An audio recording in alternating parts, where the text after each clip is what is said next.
Kami po ay nagbabalik sa NCAA Season 91. Maraming salamat mga kapamilya sa inyong pagtutok. Ako po ang inyong likod, Boom Labrusca. At ang kasama ko ngayon, si Coach AG. Coach, maraming salamat at kami ay iyong sinamahan. Attention, PLDT Home and Smart subscribers. Enjoy entertainment everywhere with the country's biggest selection of videos on demand from iFlix.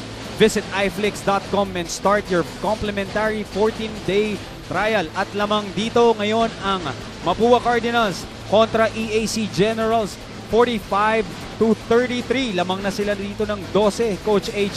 Well, alam mo, Boom, no? Ang ganda ng first quarter, lumaban ng Emilio Aguinaldo College.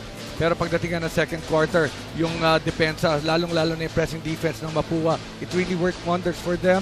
They had great three-point shots, they had great fast breaks, points of turnovers, at yan ang kailangang i-solve talaga dito ng Emilio Aguinaldo College going to the second half. As we can see, no, 45-33, you talked about the 12-point advantage of Mapua, perimeter points 29-5, turnovers, mas maganda rin ang pag-aalaga ng Mapua ng bola, and again, yung difference sa points of turnovers 20-4. Although the only thing really going for Emilio Aguinaldo College is their blocks. They had 4 blocks as against nil for Mapua at the half. Of course, tingnan natin ating shot chart. Yung made, that is yung blue, and of course, miss. Well, Mapua, they have more attempts from the 3. Tingnan mo naman, they had 7 3-point shots because of the zone defense that's being employed by Emilio Aguinaldo College. And of course, the number of layups na ginawa nila, kaya higher ang kanilang percentage. Ito namang Emilio Aguinaldo College on the right side. Sa dami ng tinira nila ng 3-point shots, they only made 1 corner shot, and that was from Joshua General. At itong si Onwubere, no, medyo 0 out of 4 siya sa 3-point shot natin. Tingnan natin itong si Ke, ang ating top performers ng first half. Nangunguna si Ke. Well, these are big numbers. 13 points, 2 coming from beyond the arc. Etong si Biteng, 8 points, 2 coming from the 3 also. At saka si Menina also with 2 3-point shots. Malaking bagay yung outside shooting na ginagawa ng tatlong gwardiya na yan. And of course, para naman sa kabila, si Lamino at 10 points, Pascuad 6, and Mejos also with 5 points. Not to mention, etong si Ke, siya ang nangunguna ngayon sa ating talaan sa pagdating sa score. Hindi ito naglaro ng first quarter. Those points came in sa second quarter lang. Those are big 13 points coming from Stephen Ke. Of course, he has to step up. Wala dito ngayon today, no? Because of injuries.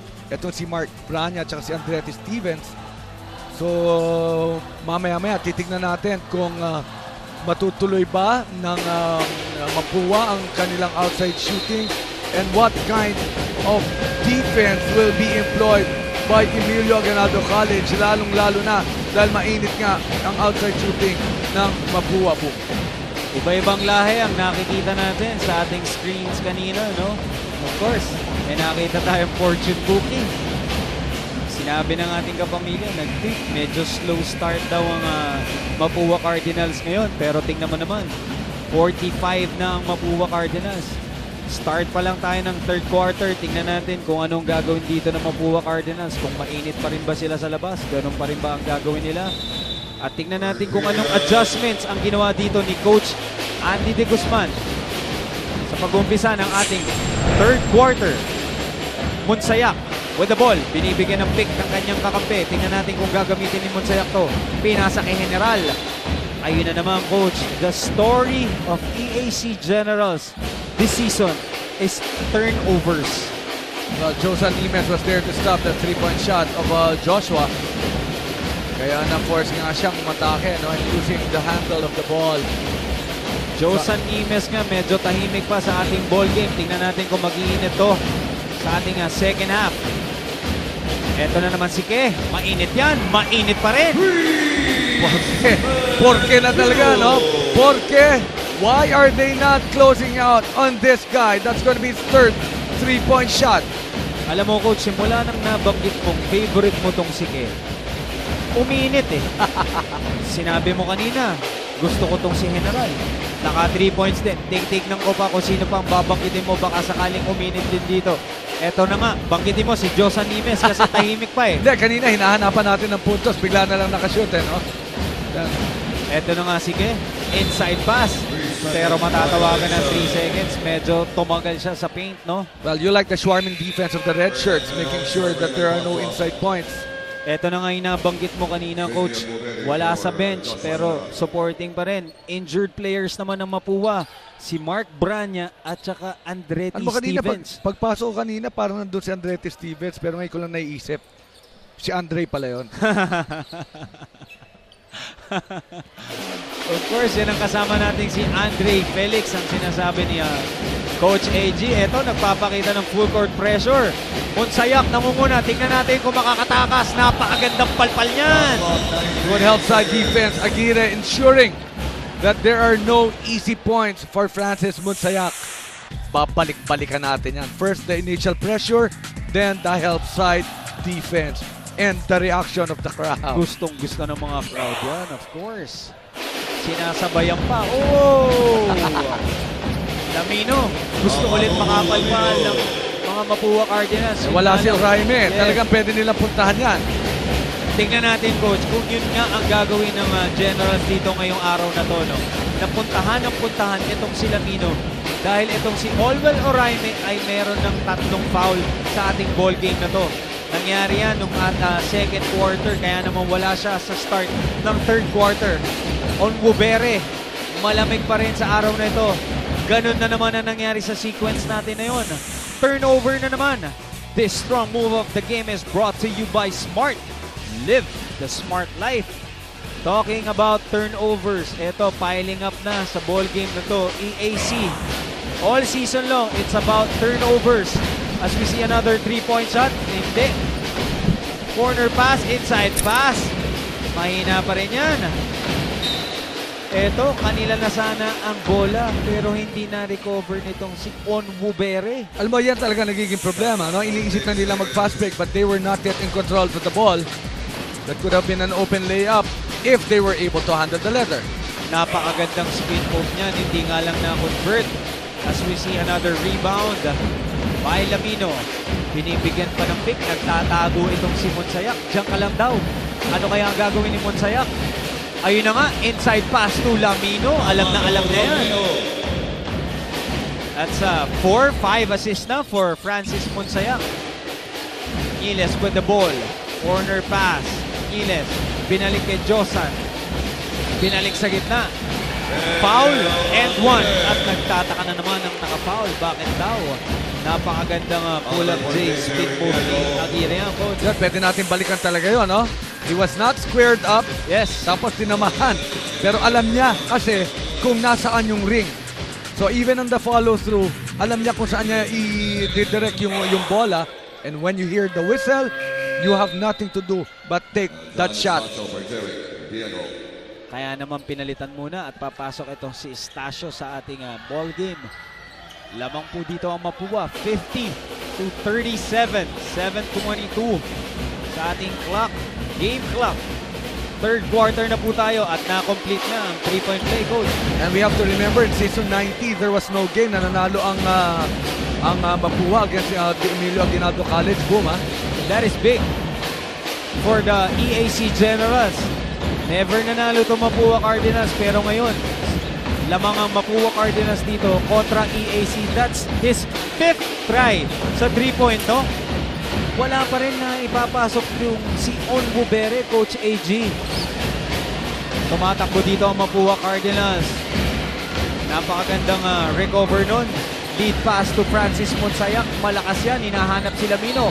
Olwell Oraime is back in the ball game. Nahuling nakatapak sa linya. Kaya naman babalik ang bola sa EAC Generals. Well, he's got to watch it. He's got 3 fouls. Not much na nararamdaman natin dito kay Olwell Araime. I think all is not so well with Olwell. Ang ganda pa naman ng pinakita natin kay Olwell Oraime because he is the center of the attraction as we see. Francis Munsayak. Ano ba ang tawag sa tira na yun, Coach? That's a floater. Si Steph Curry ang napauso ng Coach. At ginagawa yan dito ni Francis Munsayak. Josan Nimes. Eto na, coach. Binanggit mo na nga. Sabi natin, malamig. Ano ka mo? Pag hinanapan talaga natin ang puntos ng mga to, no? As if they're listening to the sportscasters. We're always on cue. 15-point lead. One of the most improved players of season 91, Josan Nimes. At eto ka, coach. Wala pa dito sa lineup etong si Biting na mainit kanina sa first quarter. Napapansin siguro ni Coach Atoy ko na dito muna ako pupunta, no? Pansinin mo, coach. Wala dyan si Biting na pumukol ng 3-3 kaninang first quarter, pero itong si Ke, pang ilan na niya? Yun nga lang ata, mahina ang kanyang tira. Tingnan natin kung tayo narinig ni Coach Atoy ko. Some semblance of being tired. Ito si Stephen Ke. Ganda ng depensa sa loob, not allowing the inside points. Fast break opportunity para dito sa kupunan ng Mapua. Josan Nimes, crossover, pero charging daw. That's a very easy call to make after the crossover. Hindi gumalaw. Ito si Francis Monsayak. Eto na nga, coach. Narinig ako ni Coach Atoy ko. At magpapalitan ng tao dito sa San Juan Arena. Lamang po ang Mapua Cardinals 54 kontra EAC 41. At magbabalik po ang NCAA Season 91.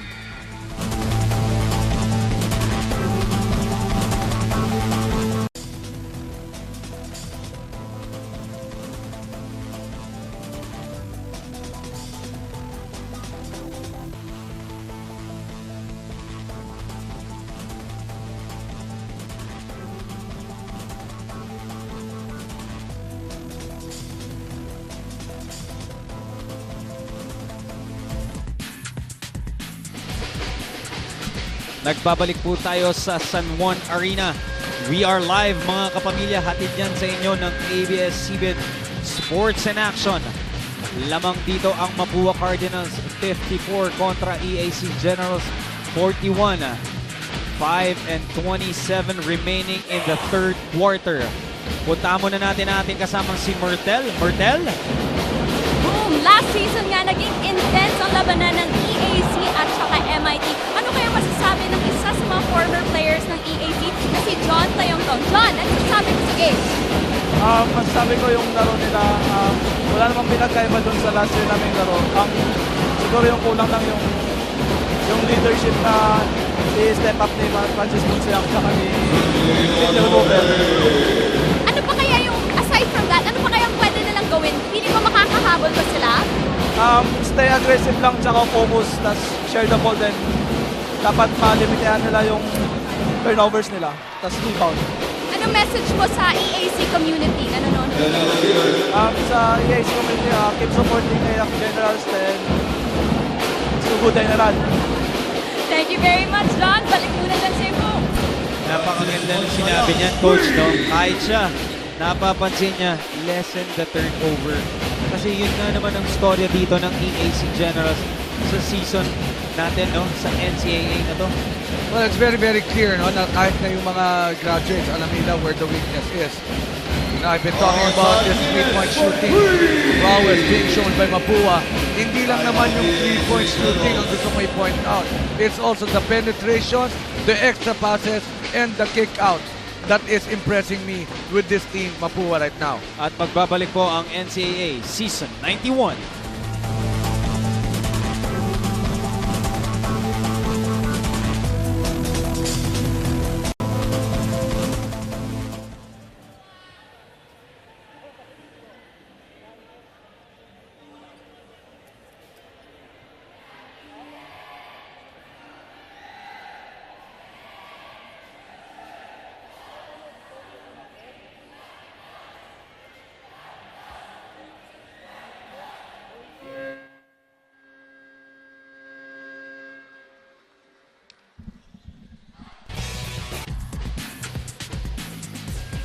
At nagbabalik po ang NCAA Season 91. Third quarter na po tayo sa ating ball game. 4:13 remaining sa ating third quarter at lamang po dito ang Cardinals 59 kontra Generals 46. Batiin lang natin, Coach AG, itong mga nanonood. Si Mayor Lib Navarro at Consel Ricky Sawayan ng Bisilig. Taga mga Siargao pa to, mga coach, nanonood sa atin ngayon. Eto, may nag-IG NCAA Season 91, Josan Nimes. These guys make me feel old. Ba? Nakakatanda palang kasama ang mga yan. Watch Ant-Man with the fellas every day with teammates. NCAA Season 91, etong si Andretti Stevens. Eto na nga, narinig tayo ni Coach Atoy ko at binalik na sa ball game si Biteng. Easy. Serrano, Menina, Oraime para naman sa EAC Generals. Onwubere, Estacio, Lamino, Munsayak, and Mejos. Unang-una, yung fast break na yun, no? Again, that extra pass coming from Emilio Aguinaldo, that's keeping them alive here in this ball game. Remember, against JRU, they only scored 47 points. Nasa third quarter pa lamang tayo, boom. With 3 and 13, they have scored 48. And that's gonna be another highlight play for Emilio Aguinaldo College. Talagang galit na galit si Lamino doon at diniin pa niya yung kanyang dakdak. Yun nga lang at lamang pa din dito ang Mapua Cardinals. Medyo lumulobo na ang kanilang kalamangan dito at nasa third quarter pa lang tayo. Sabi mo nga, Coach AG, dapat mag-ingat tong si Olwell Oraime dahil meron na siyang 3 personal fouls. Well, exactly. He has not really been a factor here in this ball game, no? If not for the three-point shooting being done by Mapua. Sigurado ako, medyo mag-iiba ang ihip ng hangin dito. Napakagandang cut nun ni Izit in the middle. Of course, using Estefan dahil kaliwete siya. Well, CJ Isit is a very intelligent player. He has taken 3-point shots. Pero that time, alam niya pwede siyang kumat at makakuha ng bola. So he flashed from the weak side. He was able to get that leather. Eto na nga, Coach, sino matatawagan ng foul doon? Si CJ Isit. Buti na lang at hindi si Olwell Oraime. That's his third personal foul na rin. Etong si CJ Isit, Coach. Well, I'm sure that's a very specific instruction galing dito sa kupunan ng Mapua na kung si Olwell Oraime atakin nila, doblehin na natin para sa ganoon hindi nila maatake. Ito si Olwell. So somebody will give up the foul but Olwell Oraime cannot really give up any more fouls. At least here in the third quarter, boom. Palitan tayo ng tao. Papalitan muna tong si Francis Monsayak. Medyo hindi nga madami ang minutes nitong si Francis Monsayak sa ating ball game ngayon. Hindi katulad ng mga nakaraang laban na talagang siya ang babad. Well, actually, maganda naman yung kanyang coming off the bench. Ano? Pero yan, that's going to be another assist coming from CJ Isit even before Serrano was able to get that leather. Onwubere. Eto na nga, natapikan. Eto na si Olwell Oraime. Ayun na nga, naparami lang ang kanyang tapak, sabi daw ng referee. We can see that again. We can see that again. Yeah. What Coach Ato is saying, why didn't you give up the leather? Oo. Pero na-excite nga siya, no? Siyempre, free lane yun eh. Talagang lumaki ang mata nito si Olwell Oraime. Tanong natin kung nakuha ni Direk Raul yun at gusto ko talagang balikan kung merong traveling doon para kay Olwell Oraime. Idol ko ang commentators ngayon, NCAA Season 91. Maraming salamat, David Escueta. Ayan, nanonood. David Escueta, maraming salamat. Ito na nga si Olwell medyo gigil, Coach AG. Well, he has not really been scoring eh. Yun na nga, opportunity. Ito na, Coach, tingnan ang natin ha. hinihingi mong replay. Okay. 1, 2, Tama. 3, 4. Huling. Huling. Ang lalaki kasi ng steps eh, kaya napaisip pa ako eh. Maraming salamat, Direk Raul de Ocampo.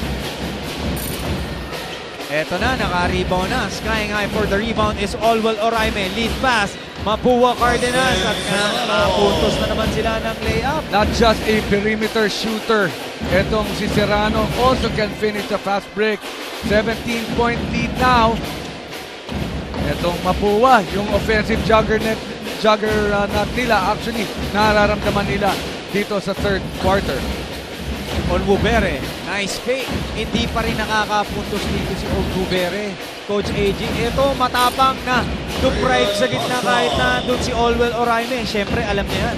3 na ang personal foul nitong si Olwell Oraime. Well, they just have to make stops. Itong Emilio Aguinaldo College, that's good effort coming from Pascua. This fast play of the game is brought to you by Smart. live the smart life. Of course, coming from Serrano.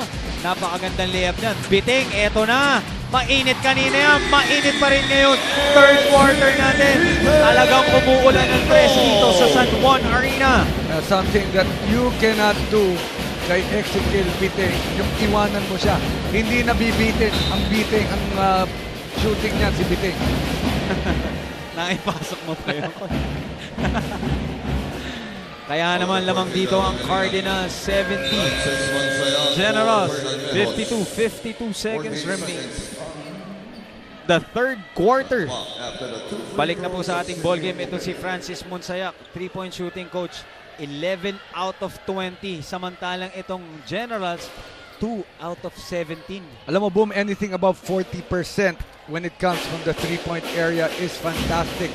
That is about 55% shooting coming from Mapua. Ang galing mo, coach. 55%. Tama ba? Tama. Tumpak. Etong si Sydney Onwubere, nakakasyam na puntos na sa ating ball game. Izin. Menina with the ball. Back to Izin. Izin. Sinisignal ang play. Biting. Binalik ni Izin. Tingnan natin ang gawin dito. Serrano. Eto na naman. Nagkakapiyansa na. Of course, after that layup, binigay sa kanya ni Izin ang play. 30 seconds remaining sa ating third quarter. Trapas, pero nahandun si Olwell Oraime with the block. 22 seconds lead pass to Biting. Sayang, ano? Biting. Sabi mo, hindi nabibitin. 3 points nga eh. Hindi ko Nasa naman 3 sinabi points sa lang. Hindi ko naman sinabi sa layup eh. Pupukol ng tres kung si Monsayak. Rebound ng bola, EAC. Matapang, yun nga lang. At nando si Oraime, 2 seconds. 1-0. Hindi alam ni Teka, tatawagan pa ata ng foul. Bago matapos ang ating oras, ay natawagan pa ng foul itong si Francis Monsayak. Well, that was not in the act of shooting definitely, no? At saka Yes. hindi pa naman penalty. Ito ang kupunan ng Si EAC. Coach Atoy ko nandito sa ating harapan ngayon, no? Tingnan natin kung anong sinasabi. Coach Atoy. Ball number 12, Francis Monsayak. That's his first three on EAC. Natawagan nga ng foul itong si Francis Monsayak. Tingnan natin kung may matitira pa sa ating shot clock Wala na. or Kasi oras. It's gonna be the end of the third quarter. That's it. 72-54. Lamang po dito ang Mapua Cardinals. Magbabalik po ang NCAA Season 91, fourth and final quarter.